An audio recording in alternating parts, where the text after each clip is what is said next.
Hello and welcome to Prerna tutorials. मैं हूं प्रेरणा से और आज हम लोग करने वाले हैं क्लास 11th अकाउंट्स का चैप्टर अकाउंटिंग इक्वेशन।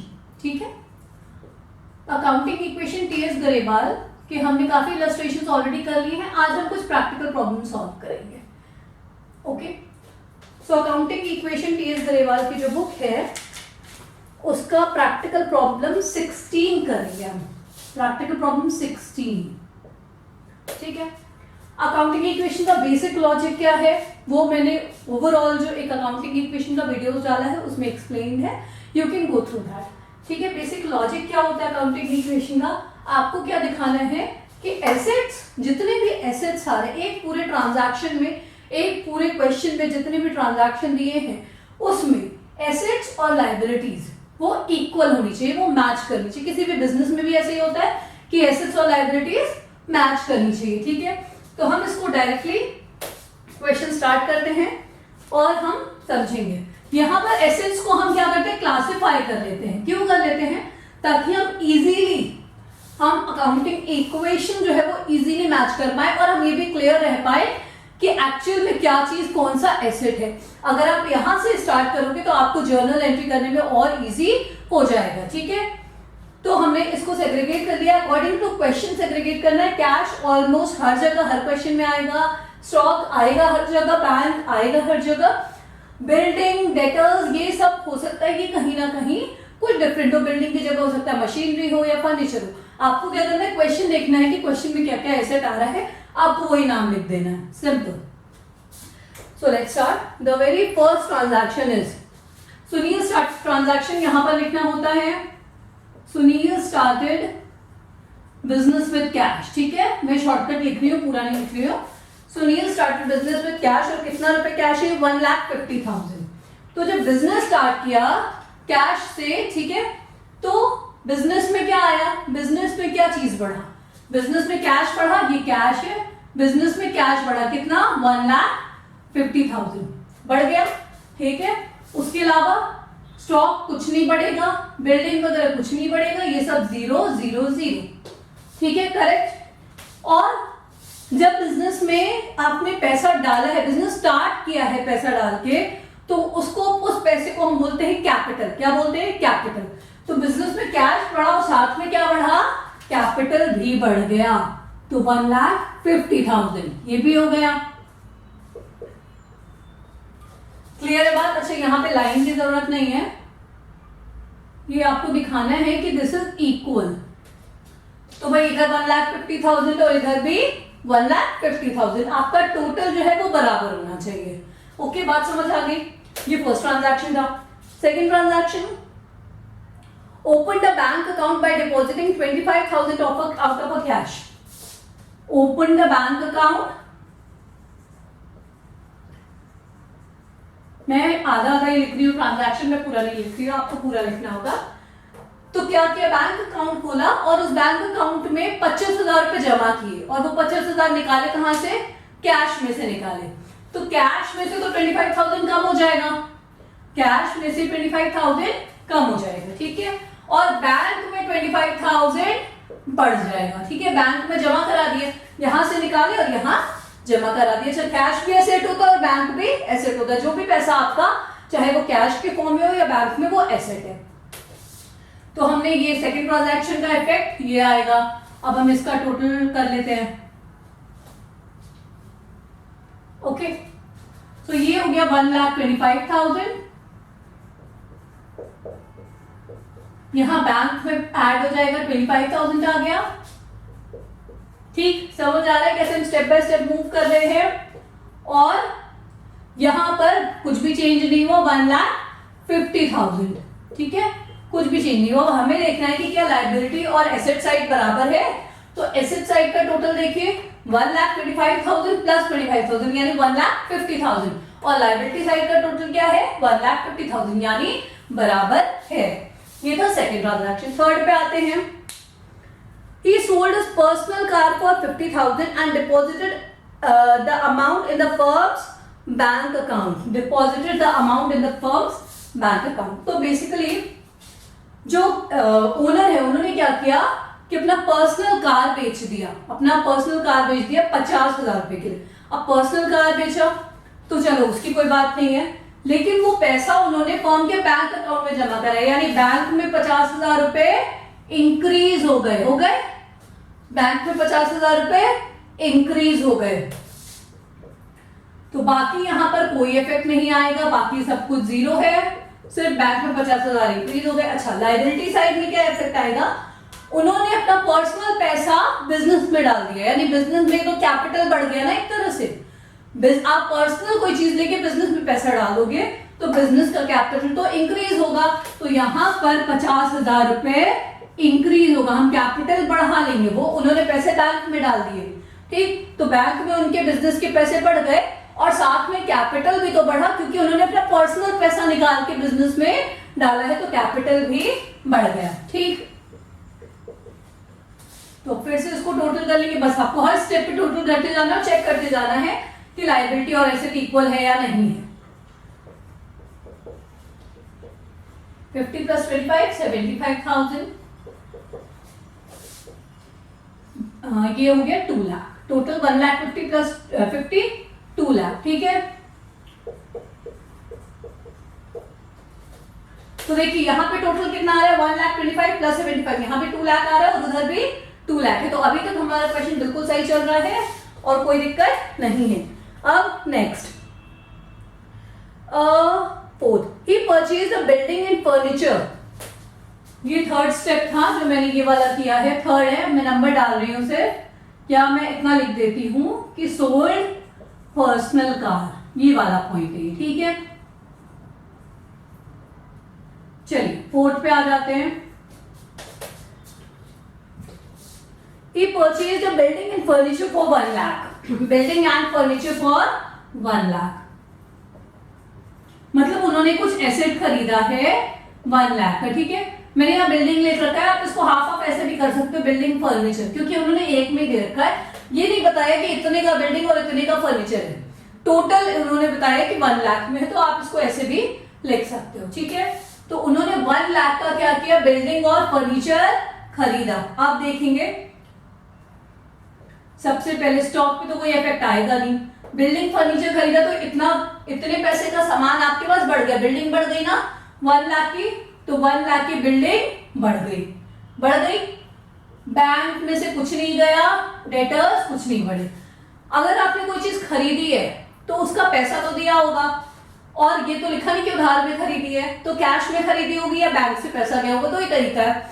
तो अभी कुछ क्लियर नहीं है कि कैश दिया है या बैंक, तो आप कैश मान सकते हो या बैंक भी मान सकते हो, कोई इश्यू नहीं है, लेकिन बैंक में फिलहाल कम पैसा है और 1 लाख रुपीज दिया है। 1 लाख कहां पर है, कैश है, तो आप क्या मानोगे कि कैश में से दिया है, तो 1 लाख रुपीज कैश क्या हुआ होगा, भाई बिल्डिंग खरीदी तो कैश जाएगा ना, कैश कम होगा और बिल्डिंग बढ़ जाएगी। आई बात समझ में, और यहां पर कोई चेंज नहीं आएगा। चलिए टोटल कर ले, आई बात समझ में इस पॉइंट पे कि आपके पास बिल्डिंग बढ़ गया और कैश चला गया आपके पास से, तो ये हो गया आपका 25,000,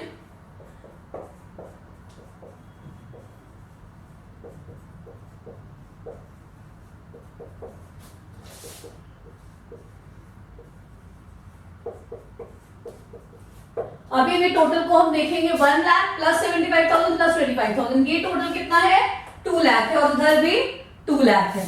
next point, he purchased goods from Ram on credit, he purchased goods from Ram on credit, ठीक है, ऑन क्रेडिट, उधार में माल खरीदा है, उधार में माल खरीदा है, कितने का 50,000 का। अब माल जब खरीदा है तो स्टॉक जो है वो बढ़ गया होगा बिजनेस में, भाई सामान आया तो स्टॉक बढ़ गया होगा, तो 50,000 क्या हुआ, बढ़ गया, ओके। अच्छा, कैश तो दिया नहीं है तो कैश कम नहीं होगा, तो कैश पे कोई इफेक्ट नहीं आएगा, ठीक है। बाकी बिल्डिंग फर्नीचर से कोई मतलब नहीं, बैंक से भी कोई मतलब नहीं, डेटर से भी कोई मतलब नहीं, ठीक है। उधार में माल खरीदा है, जब उधार में माल खरीदते हैं तो क्या होता है, एक तो सामान आ गया, एक इफेक्ट, दूसरा आपको पैसा देना है, अभी बाकी है ना देना, आपकी लायबिलिटी बढ़ गई, तो आपको जिसको उधार में आप जिससे माल खरीदते हो उसे क्या बोलते हो, उसे बोलते हो क्रेडिटर, वो आपका क्रेडिटर हो गया। तो अब आपको उसे पैसे पे करने हैं, तो now he is your creditor, आपकी लायबिलिटी बढ़ गई। ठीक है, तो आपके क्रेडिटर्स यानी बढ़ गए, 50,000 से आपके क्रेडिटर्स बढ़ गए। ओके, बाकी किसी पे कोई भी इफेक्ट नहीं है। ठीक, अब इसको भी टोटल करें।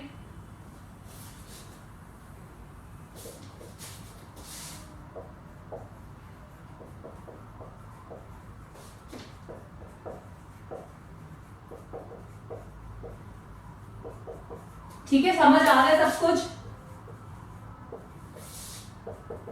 तो अब टोटल कितना आ रहा है, इधर लायबिलिटी साइड का टोटल तो क्लियर दिख रहा है, 2 लाख प्लस 50,000, 2,50,000 है। और इधर देख लेते हैं 1 lakh plus 75 plus 2 lakh plus 50,000, यानी ये भी 2,50,000 है। ठीक है, तो यहां तक कोई प्रॉब्लम नहीं है, बिल्कुल बराबर आ रहा है। Next is he paid cartage 500।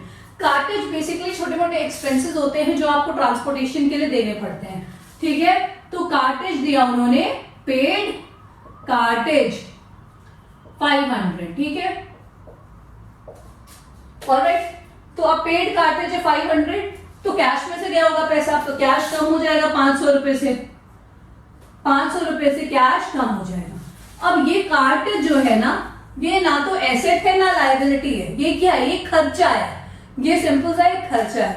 तो सिंपल रूल है अकाउंटिंग इक्वेशन में कि जब कोई एक्सपेंस हो रहा हो तो आपको कैपिटल में से माइनस कर देना है, और जब कोई इनकम हो रहा हो तो कैपिटल में से प्लस कर देना है। क्यों?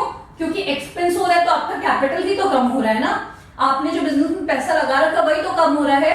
तो एक्सपेंस होगा तो क्या करोगे, कैपिटल में से माइनस कर दोगे, तो यहां से ये माइनस हो जाएगा, बाकी किसी पे कोई इफेक्ट नहीं आएगा। ठीक है,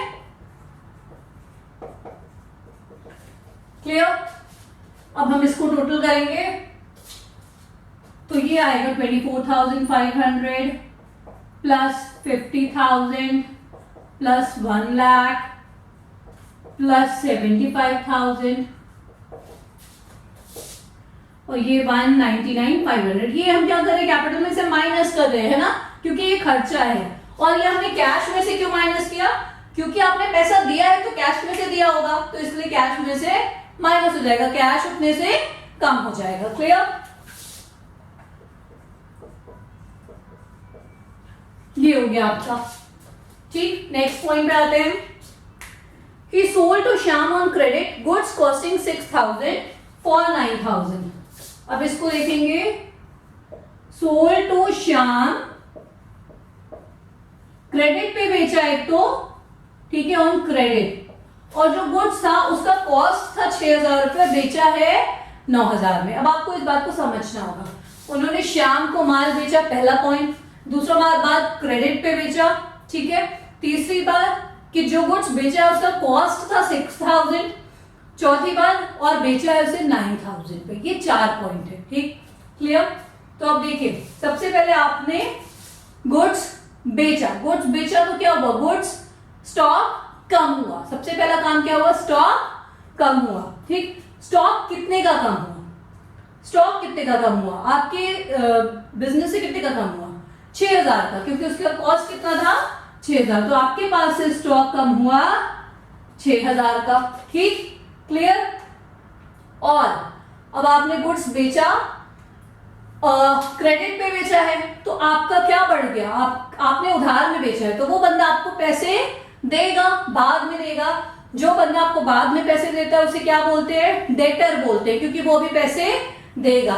तो यानी आपके डेटर बढ़ गए, आपके डेटर बढ़ गए। ठीक, डेटर एसेट हो गए क्योंकि वो पैसा देने वाला है हमें।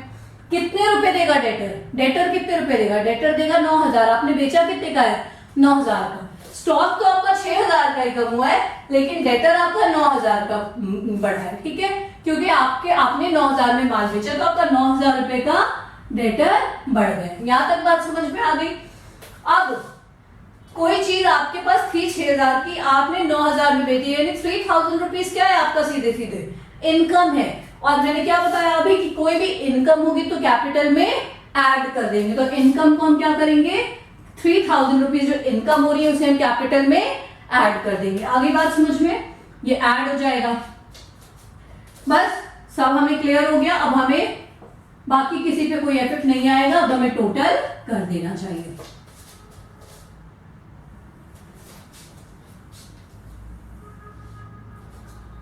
चलिए टोटल देखते हैं। 24,500, 50,000 में से 6,000 चला जाएगा तो आएगा 44,000 प्लस 1 लाख प्लस 75,000 प्लस 9,000। ठीक, और इधर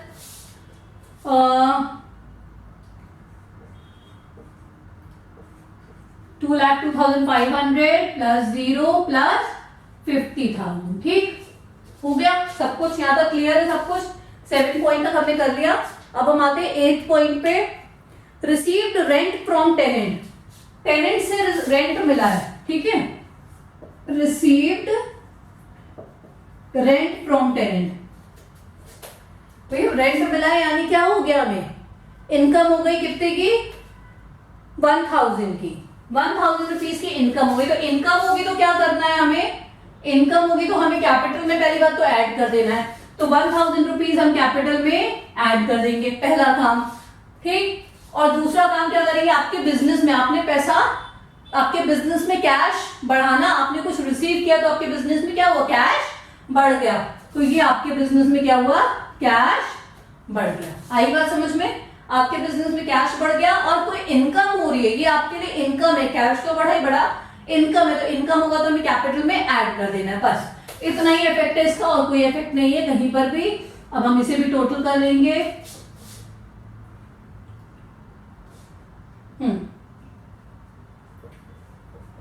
ठीक,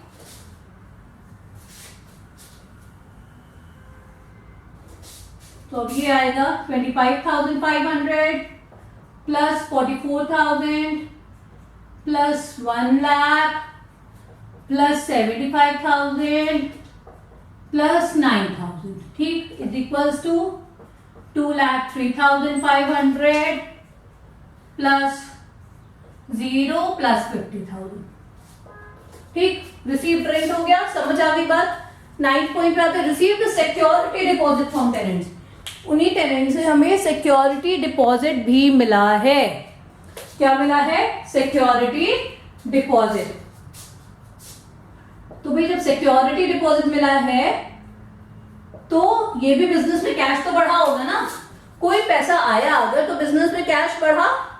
ठीक है, तो सिक्योरिटी डिपॉजिट कितने का आया है, 1,500 का, तो बिजनेस में कैश 1,500 रुपए का बढ़ गया।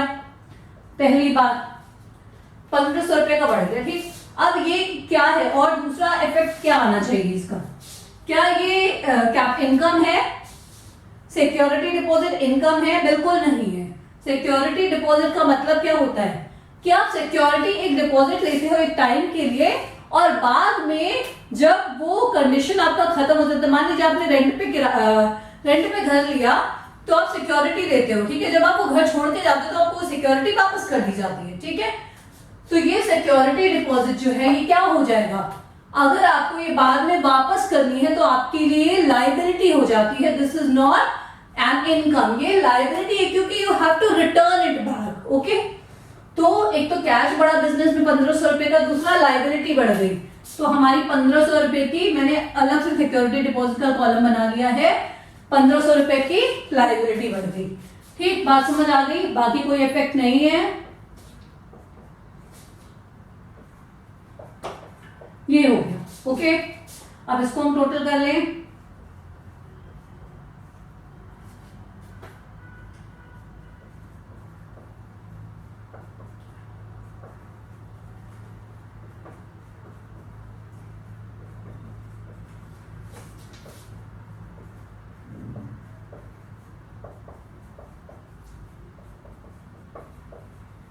ओके, तो ये हमने यहां तक कर लिया। अब हम आते हैं नेक्स्ट पे, purchase stationery for cash, stationery खरीदा गया है। ठीक है, सिंपल, ये भी छोटा सा एक खर्चा है, कोई स्टेशनरी खरीदा गया है कैश में। तो स्टेशनरी अगर खरीदा गया है, खर्चा हुआ है, तो कैश सबसे पहले गया होगा 100 रुपए का, कैश गया होगा 100 रुपए का। ओके, अब कैश गया 100 रुपए का, और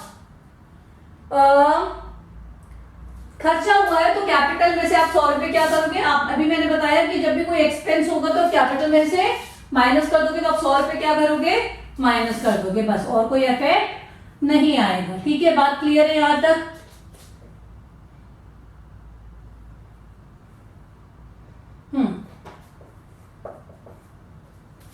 और कोई इफेक्ट नहीं आएगा। ये कितना हो गया, 26,900। कैश गया है 100 रुपए, इसलिए माइनस हो जाएगा 44,000 प्लस 1 लाख प्लस 75,000 प्लस 9,000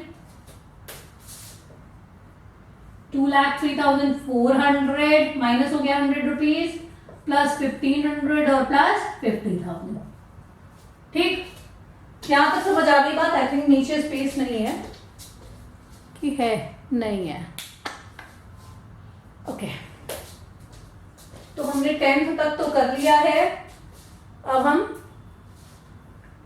इसके बाद देख लेते हैं, एक और आ जाएगा, इन्वेस्टेड इन शेयर्स पर्सनल। 50,000 का पर्सनल इन्वेस्ट किया, मतलब कि शेयर्स में इन्वेस्ट किया, लेकिन वो बिजनेस के पॉइंट ऑफ व्यू से नहीं किया, बिजनेस का के लिए शेयर नहीं खरीदा, अपने लिए पर्सनल खरीदा। भाई शेयर की खरीद करो, बहुत लोग करते रहते। तो 50,000 रुपए इन्वेस्ट किए, ठीक है। अब 50,000 रुपए उन्होंने या तो कैश दिए होंगे या बैंक में लिए होंगे। जनरली पैसे बैंक से जाते हैं, ऑनलाइन ट्रेडिंग होती है शेयर्स में। तो शेयर्स खरीदने के लिए उन्होंने पैसे तो बिजनेस से निकाले, पर खरीदा पर्सनल काम के लिए, यही हुआ। तो पैसे निकाले कहां से, बैंक से। तो 50,000 रुपए बैंक से क्या हो जाएंगे, माइनस हो जाएंगे। 50,000 रुपए चले जाएंगे बैंक से, है ना, क्लियर ये बात? 50,000 रुपए चले जाएंगे। और उन्होंने मतलब एक तरह से उन्होंने भले बैंक से पैसे निकाले और उन्होंने अपने शेयर में इन्वेस्ट कर दिया, पर उनका कैपिटल भी तो कम होगा ना। जब पर्सनल यूज के लिए आप कोई पैसा निकालते हो तो उसे क्या बोलते हैं, ड्रॉइंग्स बोलते हो। ड्रॉइंग्स को हम कैपिटल में से माइनस कर देते हैं, ठीक है। तो इसलिए कैपिटल में से भी ये माइनस हो जाएगा, कैपिटल में से भी ये माइनस हो जाएगा। ठीक है, यहां तक बात क्लियर हो गई कि ये 50,000 रुपए उन्होंने पर्सनली शेयर के लिए इन्वेस्ट किया, तो एक तो बैंक में से पैसे कम हो जाएंगे क्योंकि बैंक से उन्होंने पैसे निकाल लिए, ट्रांसफर कर दिए शेयर में, और कैपिटल भी कम हो जाएगा क्योंकि ये पैसा उन्होंने पर्सनल यूज के लिए निकाला है। तो बाकी का जो टोटल है उस पर कोई इफेक्ट नहीं आएगा।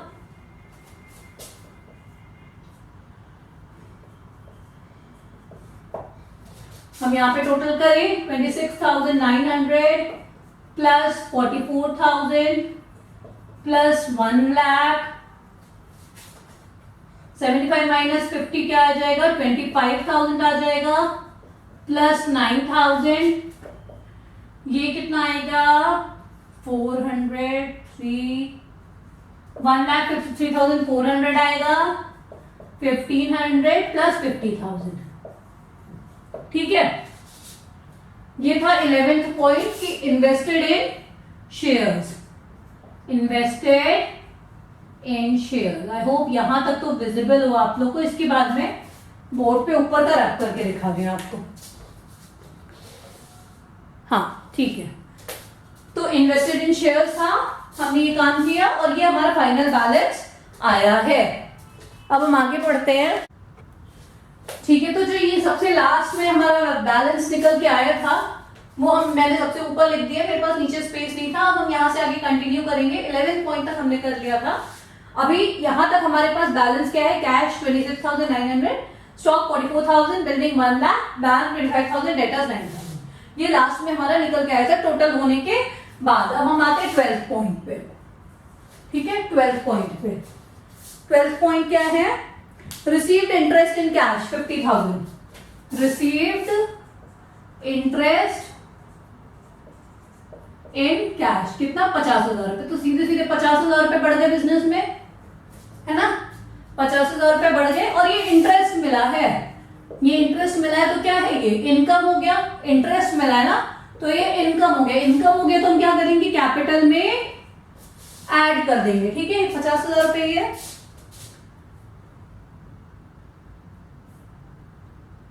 सॉरी ये 200 रुपए है, सॉरी 200 ओनली।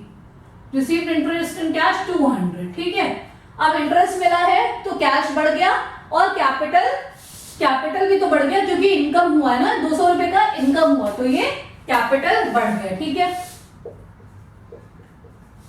तो अब क्या आया टोटल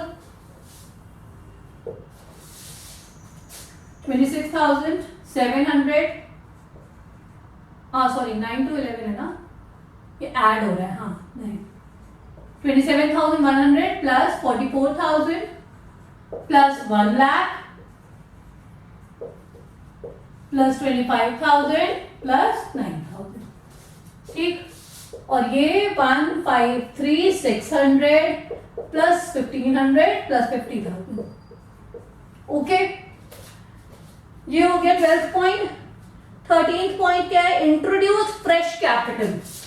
13th पॉइंट है इंट्रोड्यूस फ्रेश कैपिटल।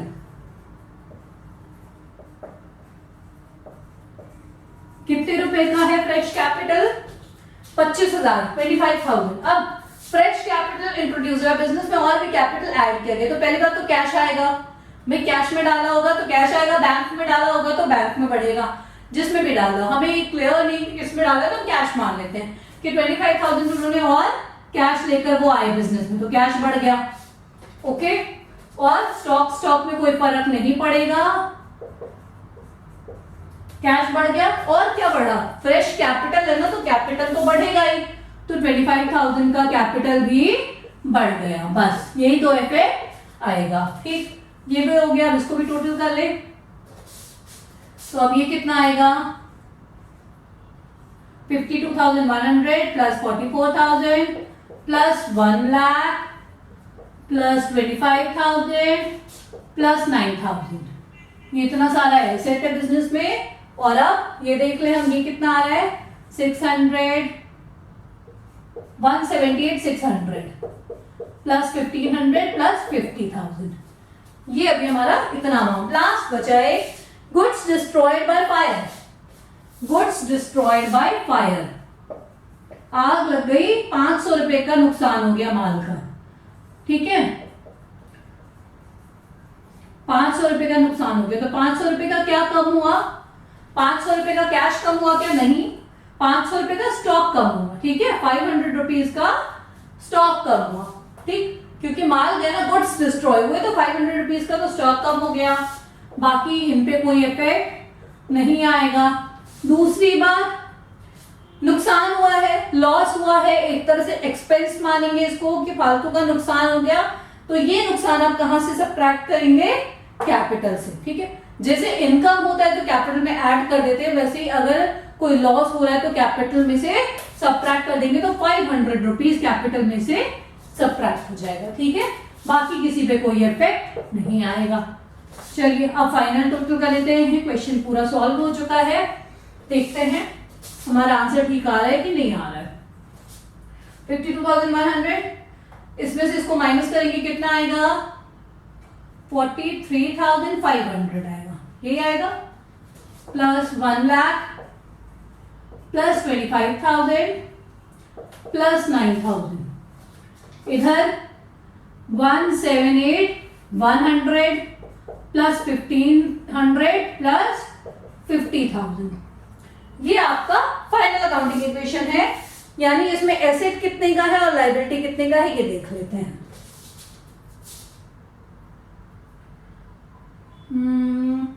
कैलकुलेटर आपको नहीं यूज करना है, मुझे करना है। ऐसे टोटल कर रही हूं मैं अभी।